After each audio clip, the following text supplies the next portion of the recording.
இந்த மூன்று வசனங்கள் சூரத்துல் அன்ஃபாலுடைய 2வது வசனம், சூரத்து ஜுமருடைய 23வது வசனம், சூரத்து ஷூராவுடைய 52வது வசனம்.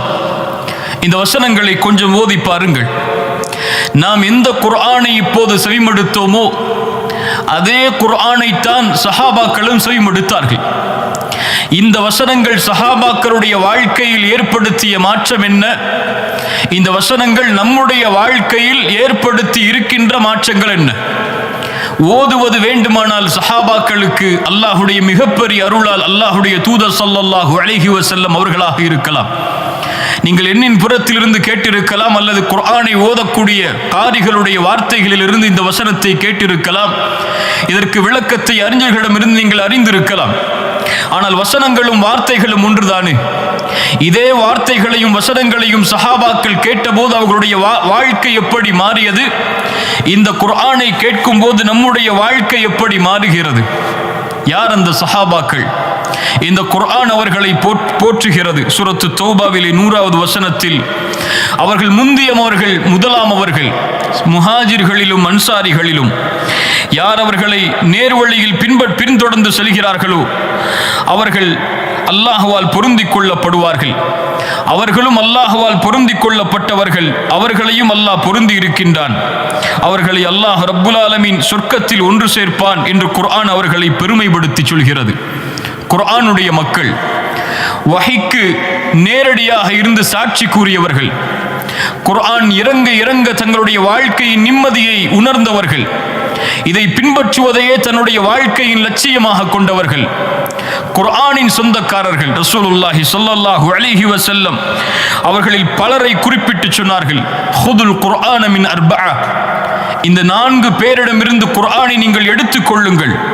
அப்துல்லா இப்னு மஸ்ஊத் ரலியல்லாஹு அன்ஹு, சாலிம் மௌலா அபி ஹுதைஃபா, முஆத் இப்னு ஜபல், உபய் இப்னு கஅப் ரலியல்லாஹு அன்ஹும், இன்னும் ஏராளமான சஹாபாக்களை ரசூலுல்லாஹி ஸல்லல்லாஹு அலைஹி வஸல்லம் குர்ஆனோடு இணைத்து சொன்னார்கள். அப்துல்லா இப்னு மஸ்ஊதை பற்றி ரசூலுல்லாஹி ஸல்லல்லாஹு அலைஹி வஸல்லம் சொன்னார்கள், குர்ஆன் இறங்கியதை போன்றே அப்படியே தெளிவாக, நேரடியாக, அப்படியே புதுமையாக நீங்கள் கேட்க வேண்டும் என்றால் இப்னு மஸ்ஊதிடமிருந்து குர்ஆனை எடுத்துக்கொள்ளுங்கள் என்று ரசூலுல்லாஹி ஸல்லல்லாஹு அலைஹி வஸல்லம் அவர்கள் சொன்னார்கள்.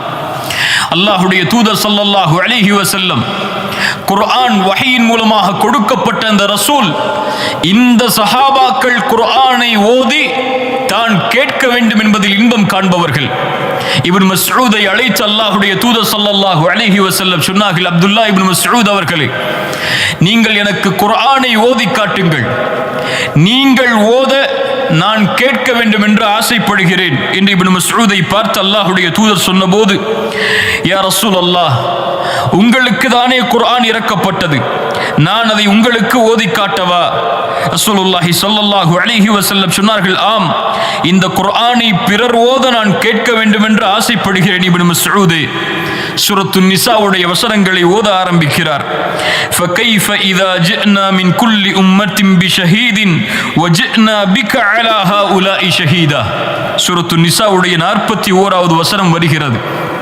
நபியே, எப்படி ஒவ்வொரு சமூகத்திற்கும் ஒவ்வொருவரை சாட்சியாளராக ஆக்கி இவர்கள் எல்லோருக்கும் உங்களை சாட்சியாக ஆக்கும் போது எப்படி இருக்கும் என்ற குர்ஆனுடைய வசனம் வரும்போது ரசூலுல்லாஹி ஸல்லல்லாஹு அலைஹி வஸல்லம் இப்னு மஸ்ஊதை பார்த்து சொன்னார்கள், ஹஸ்புகல் ஆன், போதும் இப்னு மஸ்ஊதே என்று சொன்னபோது இப்னு மஸ்ஊத் சொல்கிறார்கள், என்னுடைய முகத்தை நான் நிமிர்ந்து பார்த்தேன், ரசூலுல்லாஹி ஸல்லல்லாஹு அலைஹி வஸல்லமுடைய கண்களில் இருந்து கண்ணீர் வடிந்து கொண்டிருந்தது.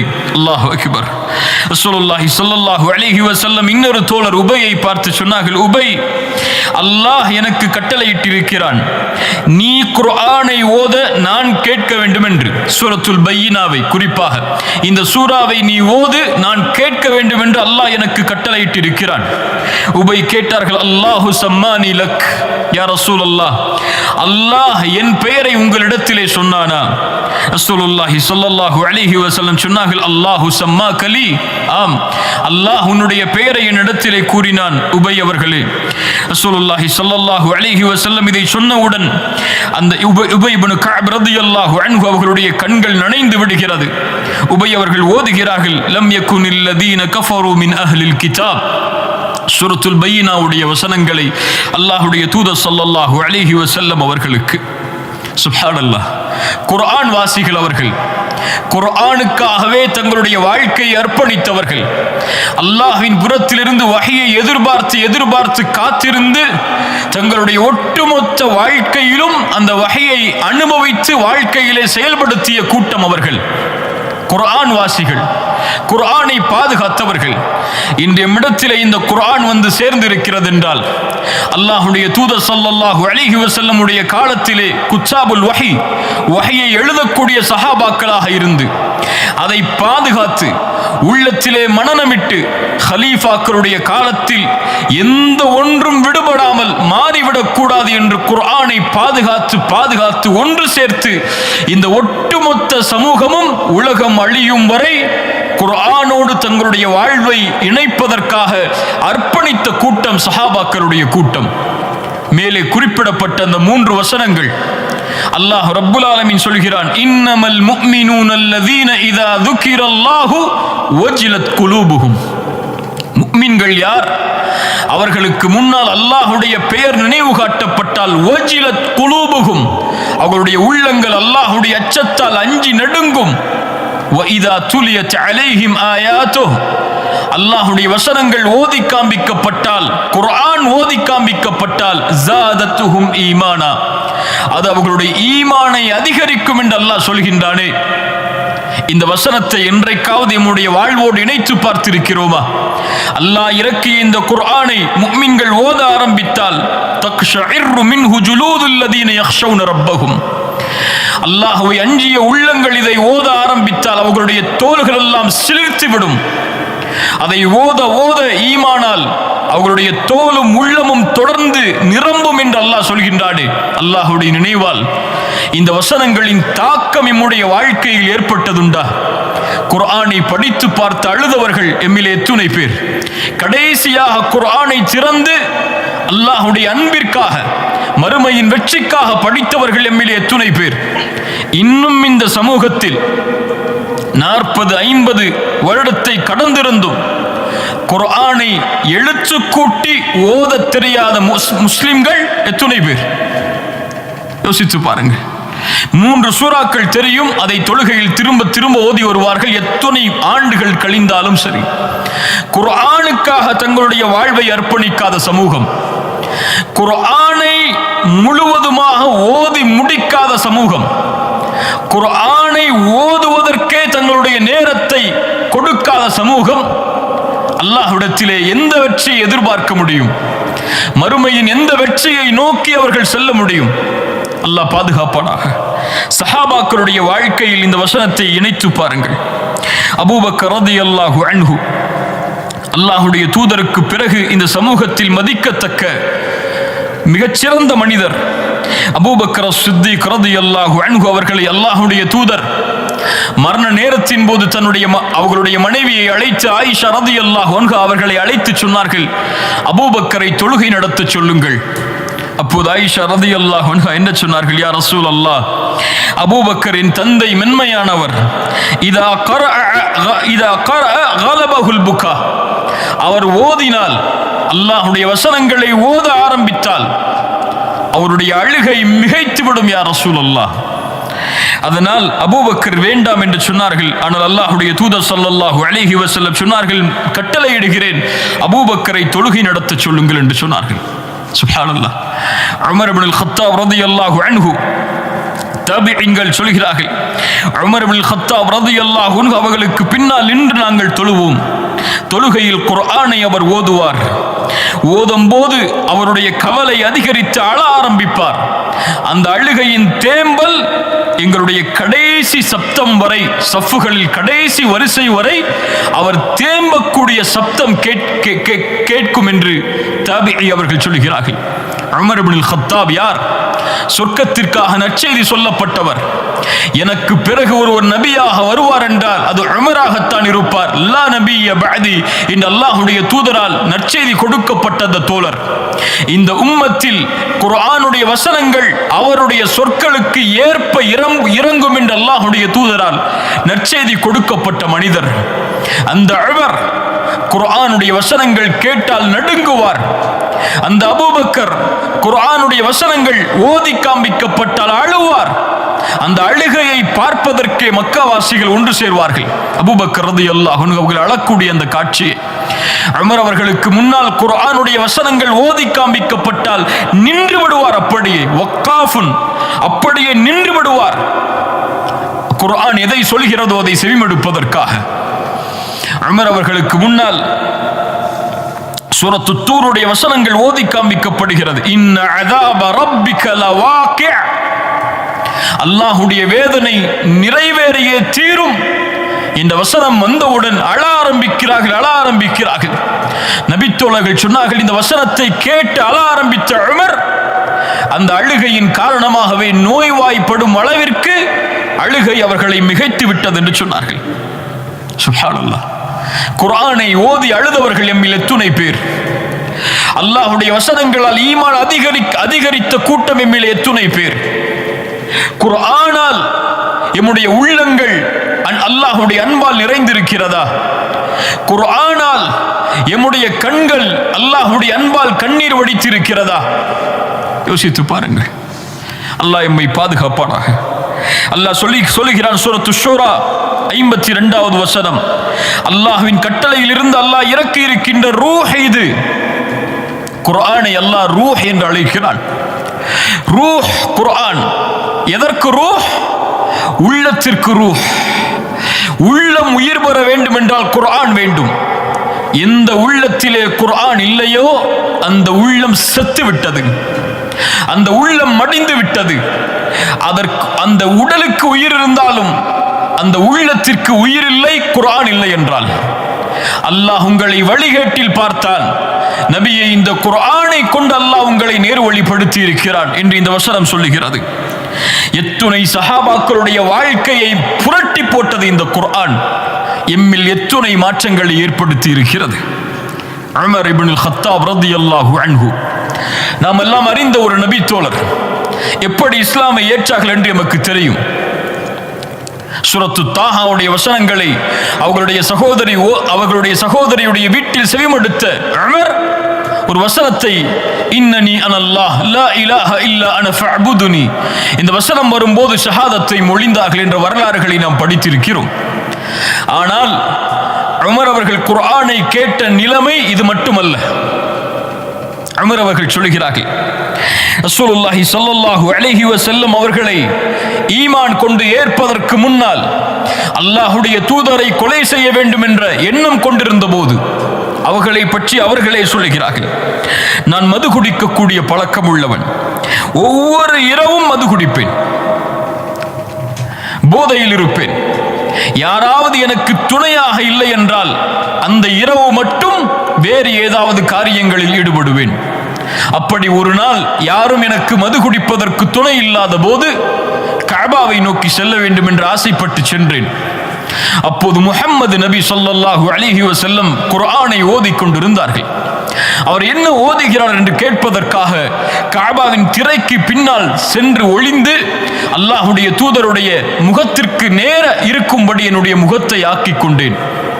சூரத்துல் ஹாக்காவுடைய வசனங்களை அவர்கள் ஓதிக்கொண்டிருந்தார்கள். அதை கேட்க கேட்க என்னுடைய உள்ளம் மாறிக்கொண்டே இருந்தது. ஒரு கட்டத்தில் உணர்ந்து சொன்னேன், இவர் கவிஞராக இருப்பார் என்று. அப்போது அல்லாஹ்வுடைய தூதர் ஓதினார்கள், இன்னஹு லகௌலு ரசூலின் கரீம் வமா ஹுவ பிகௌலி ஷாஇர். இவர் ஓதக்கூடிய அல்லாஹ்வுடைய கண்ணியமிக்க வசனங்களை ஓதக்கூடிய கண்ணியமிக்க ரசூல் அவர்கள், இவர் கவிஞர் அல்ல, குறைவானவர்கள் தான் நம்பிக்கை கொள்கிறீர்கள் என்று அந்த நேரத்தில் அல்லாஹ்வுடைய தூதர் ஓதினார்கள். நான் கூறினேன், இவர் கவிஞர் அல்ல, இவர் சூனியக்காரர் என்று. அப்போது அல்லாஹ்வுடைய தூதர் ஓதினார்கள், வலா பிகௌலி காஹின் கலீலம் மா ததக்கரூன். இவர் சூனியக்காரர் அல்ல, சூனியக்காரரின் வார்த்தை அல்ல, இது குறைவானவர்கள் தான் சிந்திக்கிறீர்கள். இது ரப்புல் ஆலமீனிடமிருந்து இறக்கப்படக்கூடிய வசனங்கள். இவர் தாமாக ஒன்றை கூறியிருந்தால் இவருடைய வலது கரத்தை பிடித்து அவருடைய நாடி நரம்பை தரித்திருப்பேன், ஒருவரும் அதற்கு தடுப்பவர் இருக்க மாட்டார் என்ற குர்ஆனுடைய வசனம் இறங்கியது. ஃபவக்கஅல் இஸ்லாமு ஃபி கல்பி. இந்த வசனங்கள் கேட்டபோதுதான் இஸ்லாமினுடைய உள்ளத்தில் நிலையானது என்று உமர் அவர்கள் பின்னால் காலத்திலே இதை குறிப்பிட்டு சொன்னார்கள். அல்லாஹு அக்பர். கண்ணியத்துக்குரியவர்களே, யோசித்து பாருங்கள். உமரை மாற்றிய குர்ஆனுடைய வசனங்கள் ரலியல்லாஹு அன்ஹு, அபூபக்கரை மாற்றிய குர்ஆனுடைய வசனங்கள், ஏன் பிலாலை, அம்மாரை, யாசிரை, சுமையாவை, இன்னும் எத்துணை லட்ச சஹாபாக்களை மாற்றிய குர்ஆனுடைய வசனங்கள், அவர்களை இந்த தீனிலே நிலைப்படுத்திய குர்ஆனுடைய வசனங்கள், அல்லாஹ்வுடைய அன்பில் நிலைப்படுத்திய குர்ஆனுடைய வசனங்கள், மறுமையின் நம்பிக்கையில் நிலைப்படுத்திய குர்ஆனுடைய வசனங்கள், நரக பயத்தில் நிலைப்படுத்திய குர்ஆனுடைய வசனங்கள், சொர்க்கத்தின் ஆதரவில் அல்லாஹ்வின் பொருத்தத்தை பெறுவதில் நிலைப்படுத்திய குர்ஆனுடைய வசனங்கள் எம்முடைய வாழ்க்கையில் ஏற்படுத்திய மாற்றம் என்ன, தயக்கம் என்ன? குர்ஆனை கேட்பதில் இன்பம் கண்டவர்கள் நபித்தோழர்கள், குர்ஆனுடைய வஹீயின் பிரிவால் கவலை கொண்டவர்கள் நபித்தோழர்கள். ஆனால் ரமதானில் மட்டும்தான் எமக்கு குர்ஆன், அல்லது ஏதாவது சடங்கு சம்பிரதாயம் என்றால் தான் நன்மை வேண்டும் என்றால் குர்ஆன், கவலை நீங்க வேண்டும் என்றால் குர்ஆன், கடன் நீங்க வேண்டும் என்றால் குர்ஆன் என்று ஒரு மந்திர புத்தகமாக அதை நாம் பயன்படுத்திக் கொண்டிருக்கிறோம். அல்லாஹ் எம்மை பாதுகாப்பாடாக. ஐமன் ரலியல்லாஹு அன்ஹா, அல்லாஹ்வுடைய தூதர் ஸல்லல்லாஹு அலைஹி வஸல்லம் அவர்களுடைய மரணத்திற்கு பிறகு அபூபக்கரும் உமர் அவர்களும் சந்திக்கிறார்கள். சொன்னார்கள், வாருங்கள் ஐமனை நாம் சந்திப்போம். அல்லாஹ்வுடைய தூதர் இருக்கும் போது எப்படி சந்தித்தோமோ அது போன்று ஐமனை பார்ப்பதற்காக அபூபக்கரும் உமரும் செல்கிறார்கள். அபூபக்கரையும் உமரையும் பார்த்த மாத்திரத்தில் ஐமன் அழ ஆரம்பிக்கிறார்கள். சொன்னார்கள், ஐமன் அவர்களை ஏன் அழுகிறீர்கள்? அல்லாஹ்வுடைய தூதர் நாம் நினைப்பதை விட அல்லாஹ்விடத்திலே மேன்மையான இடத்தில் இருக்கும் போது ஐமன் சொன்னார்கள், நான் அறிவேன். ஆம், அல்லாஹ்வுடைய தூதர் ஸல்லல்லாஹு அலைஹி வஸல்லம் நாம் நினைப்பதை விட மேன்மையான இடத்தில் தான் அல்லாஹ்விடத்திலே இருக்கிறார்கள். ஆனால் நான் அழுவதன் காரணம் அல்லாஹ்வின் புறத்திலிருந்து இறங்குகின்ற வஹி நின்று விட்டதே என்பதற்காகத்தான். அல்லாஹு அக்பர். குர்ஆனுடைய பிரிவு அவர்களுடைய வாழ்க்கையில் கவலையை ஏற்படுத்துகிறது. குர்ஆனுடைய பிரிவு அவர்களுடைய கண்களிலிருந்து கண்ணீரை வர வைக்கிறது. ஆனால் ஒரு நாளைக்கு எத்துணை முறை நாம் குர்ஆனை ஓதுகிறோம்? ஒரு நாளைக்கு எத்துணை முறை குர்ஆனை திறந்து நாம் படிக்கிறோம்? அதனுடைய வசனங்களை ஆராய்கிறோம், சிந்திக்கிறோம். சஹாபாக்கள் அவர்களுடைய வாழ்வின் நிலைமையை பாருங்கள். குர்ஆனோடு அதனுடைய சூறாக்களோடு அவர்களுக்கு இருந்த தொடர்பை பாருங்கள். ஆயிஷா ரலியல்லாஹு அன்ஹா அறிவிக்கிறார்கள், ரசூலுல்லாஹி ஸல்லல்லாஹு அலைஹி வஸல்லம் ஒரு மனிதரை ஒரு கூட்டத்திற்கு தலைவராக அனுப்பி இருந்தார்கள். அவர் தொழுகை நடத்துவார். ஒவ்வொரு ரக்அத்தையும் முடிக்கும் போது சூரத்துல் இக்லாஸை ஓதி முடிப்பார். ரசூலுல்லாஹி ஸல்லல்லாஹு அலைஹி வஸல்லம் இடத்திலே அந்த கூட்டம் திரும்பி வந்தபோது இந்த மனிதரின் செயலை சொன்னது, யா ரசூலல்லாஹ், இவர் ஒவ்வொரு ரக்அத்தையும் முடிக்கும் போது சூரத்துல் இக்லாஸை ஓதி முடிக்கிறார். ரசூலுல்லாஹி ஸல்லல்லாஹு அலைஹி வஸல்லம் அவரிடத்திலே கேட்டார்கள், ஏன் இப்படி செய்கிறாய் தோழரே என்று. அந்த தோழர் சொன்னார், இன்னஹா சிஃபத்துர் ரஹ்மான். யா ரசூலல்லாஹ், இந்த சூரா ரஹ்மானுடைய தன்மைகளை விவரிக்கிறது. இதை ஓதி முடிப்பதை நான் விரும்புகிறேன் அல்லாஹ்வுடைய தூதரே என்று சொன்னார்கள். அல்லாஹு அக்பர். எத்துணை முறை நாமும் இந்த சூரத்துல் இக்லாஸை தொழுகையில் ஓதி இருப்போம். அல்லாஹ்வின் அன்பால் என் உள்ளம் நிரம்பி இருக்கிறதா? உங்களுடைய உள்ளம் நிரம்பி இருக்கிறதா? கொஞ்சம் சிந்தித்து பாருங்கள். இந்த சூரத்துல் இக்லாஸை கூட இதுவரை பொருள் தெரியாமல் ஓதக்கூடிய முஸ்லிம்கள் எத்துணை பேர்? அல்லாஹ் பாதுகாக்கட்டும். ரசூலுல்லாஹி ஸல்லல்லாஹு அலைஹி வஸல்லம் சொன்னார்கள், அக்பிரூஹு, அந்த தோழருக்கு நீங்கள் அறிவித்து விடுங்கள், அவர் எப்படி இந்த குர்ஆனுடைய இந்த சூராவை ஓதி முடிப்பதை விரும்பினாரோ அது போன்று அல்லாஹும் அவரை விரும்பினான் என்று. அல்லாஹு அக்பர், அல்லாஹு அக்பர். சஹாபாக்களுக்கு குர்ஆனோடு இருந்த தொடர்பை பாருங்கள். இப்னு மஸ்ஊத் ரலியல்லாஹு அன்ஹு அவர்கள் சொல்கிறார்கள், நாங்கள் ரசூலுல்லாஹி ஸல்லல்லாஹு அலைஹி வஸல்லம் உடைய குர்ஆனுடைய வசனங்களை ஓதுவோம், 10 ஆயத்தை ஓதுவோம், அதை தாண்ட மாட்டோம், அதை அறிந்து எங்களுடைய வாழ்க்கையில் செயல்படுத்தாத வரை. குர்ஆன் அவர்களுக்கு இறக்கப்பட்ட புத்தகமாக அவர்கள் உணர்ந்தார்கள். இன்று குர்ஆன் முஸ்லிம்களுக்கு இறக்கப்பட்ட புத்தகம், ஒரு சமூகத்திற்கு இறக்கப்பட்ட புத்தகம் என்றுதான் நாம் அறிந்திருக்கிறோம். ஆனால் குர்ஆன் எனக்கு இறக்கப்பட்ட புத்தகமாக நான் உணர்ந்திருந்தால், எனக்கு அனுப்பப்பட்ட செய்தியாக நான் உணர்ந்திருந்தால், என்னை படைத்த இறைவன் எனக்கு நேர்வழி காட்டுவதற்காக குர்ஆனை இறக்கி இருக்கிறான் என்று நான் உணர்ந்திருந்தால், அந்த குர்ஆனை விட்டு என் வாழ்க்கை தூரமாக இருக்குமா? யோசித்து பாருங்கள். ஒருவர் உங்களுக்கு ஒரு செய்தி அனுப்புகிறார். அந்த செய்தியை பார்க்காமல் நீங்கள் கடந்து செல்வீர்களா உங்களுடைய மொபைல் போனில்? ஆனால் படைத்த இறைவன் எமக்கு கொடுத்த செய்தியை இதுவரை என்னவென்றே அறியாத முஸ்லிம்கள் எத்துணை பேர்? பிற மதத்தார்களுக்கு குர்ஆனை கொடுத்து படியுங்கள் என்று சொல்லக்கூடிய முஸ்லிம்களில் ஏராளம் நாம் பார்க்கிறோம். ஆனால் கொடுக்கக்கூடிய முஸ்லிம்களிடத்திலே சென்று கேளுங்கள், நீங்கள் அவருக்கு குர்ஆனை கொடுத்தீர்களே, ஒரு முறை குர்ஆனை முழுவதுமாக நீங்கள் படித்து பார்த்தீர்களா என்று?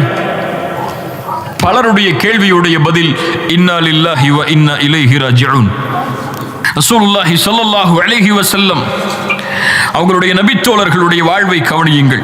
சாபித் இப்னு கைஸ் ரலியல்லாஹு அன்ஹு, அன்சாரி தோழர். குர்ஆனுடைய வசனம் இறங்குகிறது, ஈமான் கொண்டவர்களே, லா தர்ஃபஉ அஸ்வாதகும் ஃபௌக ஸௌத்தின் நபி, அல்லாஹ்வுடைய தூதருடைய சப்தத்திற்கு முன்னால் உங்களுடைய சப்தங்களை உயர்த்தி விடாதீர்கள், உங்களுடைய அமல்களை அல்லாஹ் அழித்து விடுவான் என்ற பொருள்பட சூரத்துல் ஹுஜராத்துடைய 2வது வசனம் இறங்குகிறது. இந்த வசனம் இறங்கிய போதிலிருந்து சாபித் இப்னு கைஸ் ரசூலுடைய சபையை புறக்கணிக்கிறார். இவர் யார்? அல்லாஹ்வுடைய தூதர் ஸல்லல்லாஹு அலைஹி வஸல்லம் அவர்களுக்கு முன்னால் இவர் இயற்கையாக பேசினாலே அவருடைய சப்தம் உயர்ந்திருக்கும். ஒருவேளை அல்லாஹ் எனக்குத்தான் இந்த வசனத்தை இறக்கி இருக்கிறான் போல் என் உயர்ந்த சப்தம் ரசூலுடைய சப்தத்திற்கு முன்னால் உயர்ந்து விட்டதை அல்லாஹ் சுட்டிக்காட்டுகிறான், என் அமல் அழிந்து விட்டது என்று அவர் அந்த வசனத்தை தனக்காக பொருத்தி கொண்டு சபையை புறக்கணிக்கிறார். ரசூலுல்லாஹி ஸல்லல்லாஹு அலைஹி வஸல்லம் சஅதை அனுப்புகிறார்கள். சஅத் போ, சாபித் ஏன் சபைக்கு வருவதில்லை என்று கேட்டுவா. சஅத் அவர்கள் சென்றபோது சாபித் சொன்னார்கள், அல்லாஹ் இந்த வசனத்தை இறக்கி விட்டான், என் அமல்கள் அழிந்து விட்டது, அன மின் அஹ்லின் நார், நான் நரகவாதியாக மாறிவிட்டேன் சஅதே என்று அழுகுகிறார். சஅத் அவர்கள் சாபித் அவர்களுடைய அந்த கூற்றை அல்லாஹ்வுடைய தூதருக்கு எடுத்துச் செல்கிறார்கள். யா ரசூலல்லாஹ், இந்த வசனத்தை அவர் தனக்காக பொருத்தி கொண்டார், தன்னுடைய அமல் அழிந்து விட்டது, நரகவாதி என்று அவர் கூறிக்கொண்டிருக்கிறார். சாபித் இப்னு கைஸ் அவர்களுக்கு அல்லாஹ்வுடைய தூதர் சஅதின் மூலமாக செய்தி சொன்னார்கள், சஅதே சென்று சொல், பல் ஹுவ மின் அஹ்லில் ஜன்னஹ், சாபித் நரகவாதி என்று சொல்கிறாரே, அவரிடத்திலே சென்று சொல்லுங்கள், ஒருபோதும் இல்லை, அவர் சொர்க்கத்தை சார்ந்தவர் என்று ரசூலுல்லாஹி ஸல்லல்லாஹு அலைஹி வஸல்லம் அவர்கள் சொன்னார்கள். சஅத் அவர்களுக்கு, சாபித் அவர்களுக்கு எடுத்து வைக்குமாறு. அல்லாஹு அக்பர். ரசூலுல்லாஹி ஸல்லல்லாஹு அலைஹி வஸல்லம் உடைய தோழர் அபூ தல்ஹா வசனம் இறங்குகிறது, லன் தனாலுல் பிர்ர ஹத்தா துன்ஃபிகு மிம்மா துஹிப்பூன்.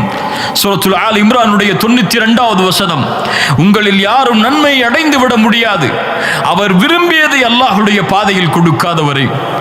அபூ தல்ஹா ஓடி வந்தார், யா ரசூலல்லாஹ், பைருஹா தோட்டம் மதீனாவில் அதிக விளைச்சலை தரக்கூடிய இந்த தோட்டம் எனக்கு விருப்பமானது, நன்மை அடைய முடியாது விரும்பியதை சதக்கா செய்யாத வரை என்று அல்லாஹ் சொல்கிறானே, இந்த பைருஹா தோட்டத்தை அல்லாஹ்வுடைய பாதைக்காக சதக்கா செய்கிறேன்.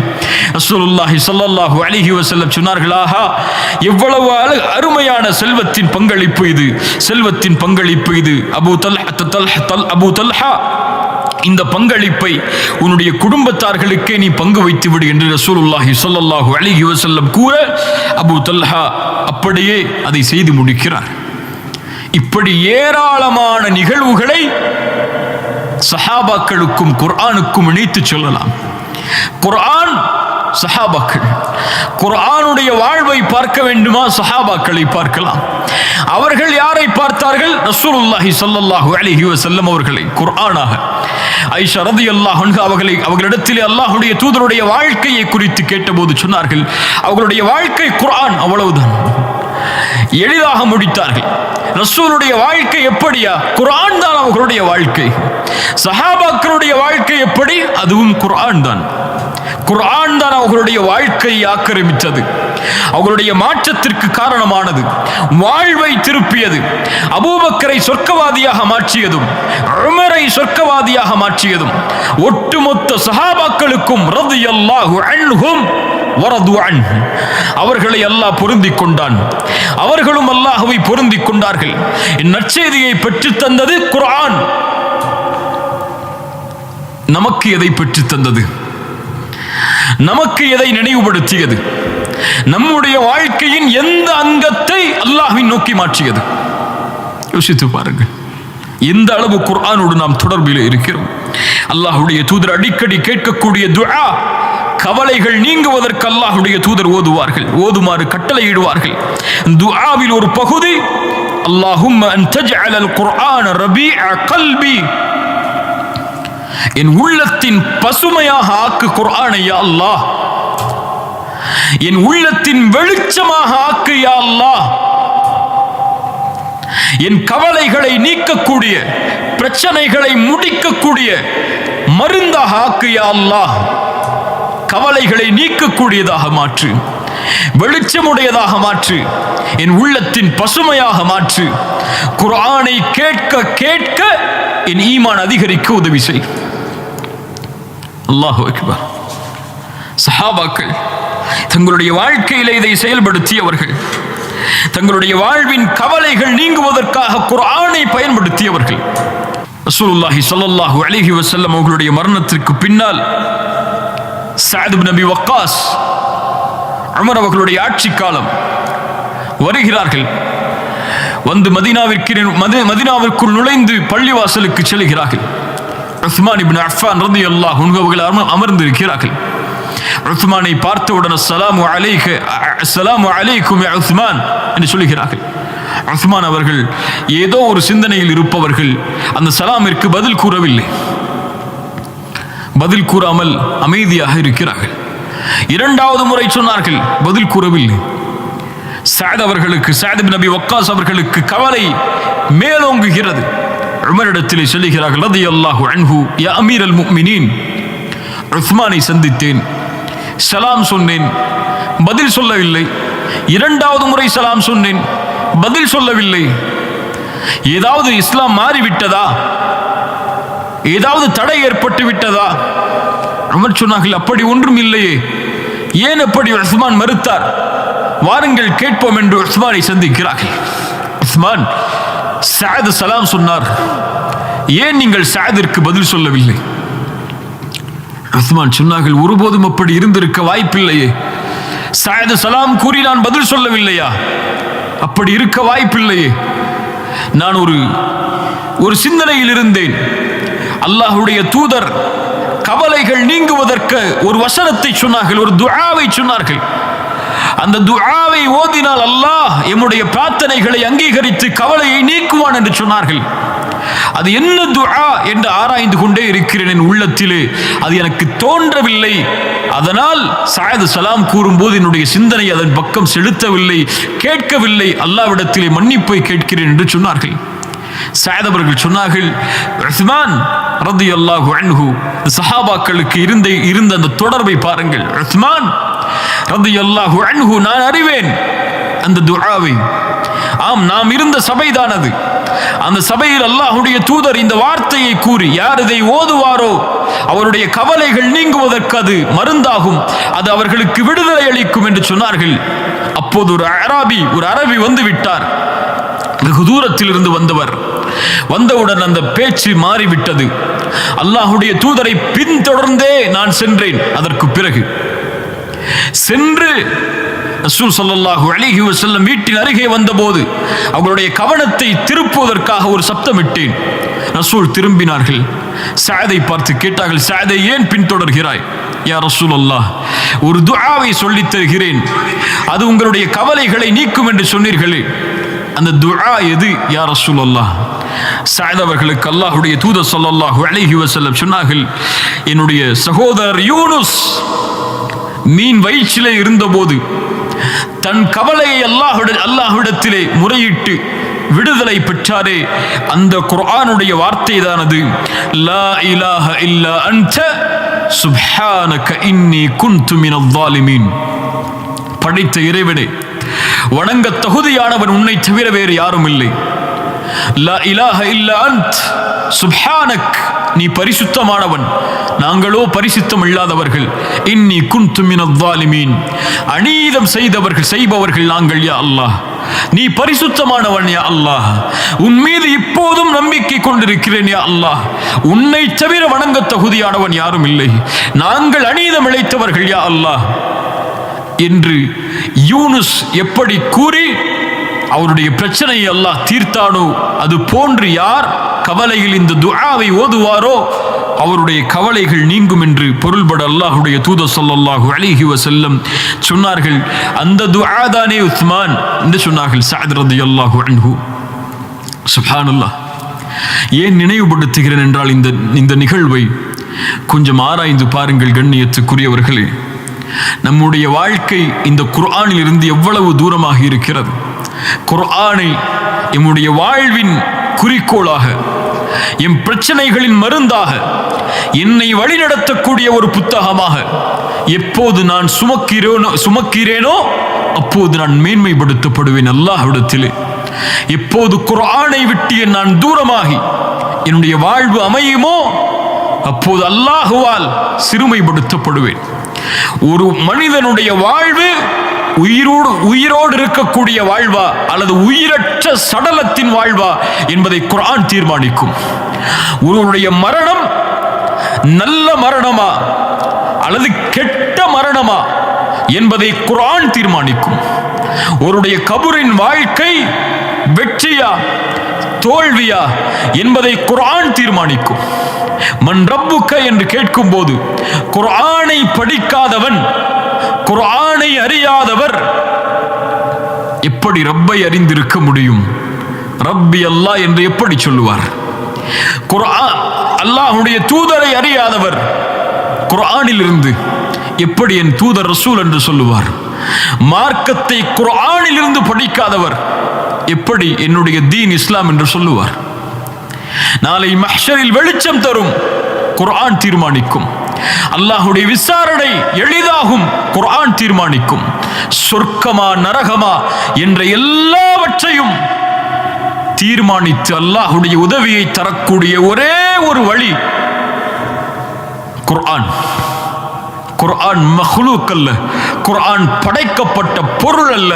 குர்ஆன் கலாமுல்லாஹ், அல்லாஹ்வுடைய பேச்சு குர்ஆன். ஒரு மனிதன் குர்ஆனை விட்டு தூரமாகிறான் என்றால் படைத்த இறைவனுடைய பேச்சை நிறுத்துகிறான் என்று அர்த்தம். வேண்டாம் எனக்கு, என்னிடத்திலே இறைவா பேசாதே என்று தடுக்கிறான் என்று அர்த்தம். முஃமின்களே, முஸ்லிம்களே, குர்ஆனை திறந்து ரப்பை உங்களோடு பேச அனுமதி அளியுங்கள். அந்த கல்விலே அந்த குர்ஆனுடைய வசனம் பேச பேச ஒளியால் அந்த கல்பு நிரம்பும். அந்த கல்பு மாற்றத்திற்கு தயாராகும், நன்மைக்கு தயாராகும், அல்லாஹ்வின் நினைவுக்கு தயாராகும், சொர்க்கத்திற்கு தயாராகும், நரக விடுதலைக்கு தயாராகும். யார் அதை விட்டு தூரமாகி வாழ்கிறார்களோ, வமன் நஅரத அன் ذிக்ரி ஃபஇன்ன லஹு மஈஷத்தன் தன்கா, யார் நினைவிலிருந்து தூரமாகி வாழ்வாரோ அவர் நெருக்கடியான வாழ்வில்தான் இந்த பூமியில் வாழ்வார். குர்ஆனை விட்டு தூரமான வாழ்க்கை நஷ்டத்திற்குரிய வாழ்க்கை. குர்ஆனோடு இணைந்த வாழ்க்கை தான் வெற்றிக்குரிய வாழ்க்கை. குர்ஆனை படித்து படித்து இன்பம் கண்ட உள்ளம்தான் சொர்க்கத்தில் இன்பம் காணும். குர்ஆனை விட்டு தூரமாகி ஷைத்தானுடைய வழிகளில் இன்பத்தை கண்ட உள்ளம் நரகத்தில் தான் தங்களுடைய இன்பத்தை அமைத்துக் கொள்ளும். அல்லாஹ் பாதுகாப்பானாக. குர்ஆன் மேன்மை, குர்ஆன் உயர்வு. குர்ஆனோடு எம்முடைய வாழ்வு இருக்கும் வரை எம் வாழ்வு நிச்சயம் வெற்றிக்கான வழியில் தான் சென்று கொண்டிருக்கும். அல்லாஹ்வுடைய அன்பில் தான் இணைந்திருக்கும். அல்லாஹோடு ஒரு மனிதன் தன் இணைப்பை ஆக்கிக் கொள்வதற்கு அவனுடைய வார்த்தைகளை புறக்கணித்தால் எப்படி நடக்கும்? குர்ஆனை வாழ்வோடு இணையுங்கள். காலை மாலை இரவு என எல்லா நேரமும் அல்லாஹ்வுடைய வசனங்களை முஃமின்கள் ஓதிக்கொண்டே இருப்பார்கள் என்று குர்ஆன் சொல்லுகிறது. அப்படிப்பட்ட முஃமின்களாக மாறுங்கள். முனாஃபிக்குகளை போன்று குர்ஆனை ஏதோ ஒரு காரியத்திற்காக மட்டும் பயன்படுத்தக்கூடியவர்களாக மாறிவிடாதீர்கள். குர்ஆன் வாழ்க்கைக்கானது. குர்ஆன் என் வாழ்க்கைக்கானது, உங்களுடைய வாழ்க்கைக்கானது. குர்ஆன் எனக்கு வழிகாட்டுவதற்காக இறக்கப்பட்டது, உங்களுக்கு வழிகாட்டுவதற்காக இறக்கப்பட்டது. ذلك هدى الله يهدي به من يشاء. இது அல்லாஹ்வுடைய நேர்வழி. அல்லாஹ் நாடியவர்களுக்கு அல்லாஹ் இதை கொண்டு வழிகாட்டுவான். ஒரு மனிதர் தடுத்து கொண்டால் அல்லாஹ் அவர்களை வழி தவற வைப்பான். அல்லாஹ் வழி தவற வைத்தவர்களை யாரும் உலகத்திலே நேர்வழி காட்டிவிட முடியாது. குர்ஆன் ரூஹ், அந்த ரூஹை உள்ளத்திலே இணைத்து உள்ளத்திற்கு உயிர் கொடுங்கள். எம்முடைய வாழ்வும் உயிராகும். இறந்ததற்கு பிறகும் எம்முடைய கல்பும் உயிரோடு இருந்து எம்முடைய மறுமையுடைய வெற்றிக்கு வழியை ஏற்படுத்தும். அல்லாஹ் ரப்புல் ஆலமீன் குர்ஆனோடு எம்முடைய வாழ்வை நிலைப்படுத்துவானாக. குர்ஆனை எம்முடைய உள்ளத்தின் பசுமையாக அல்லாஹ் ஆக்குவானாக. அல்லாஹ் இந்த குர்ஆனோடு தொடர்புபட்ட நிலையில் வாழ்ந்து மரணிக்கக்கூடிய பாக்கியத்தை அல்லாஹ் ரப்புல் ஆலமீன் எனக்கும் உங்களுக்கும் தருவானாக.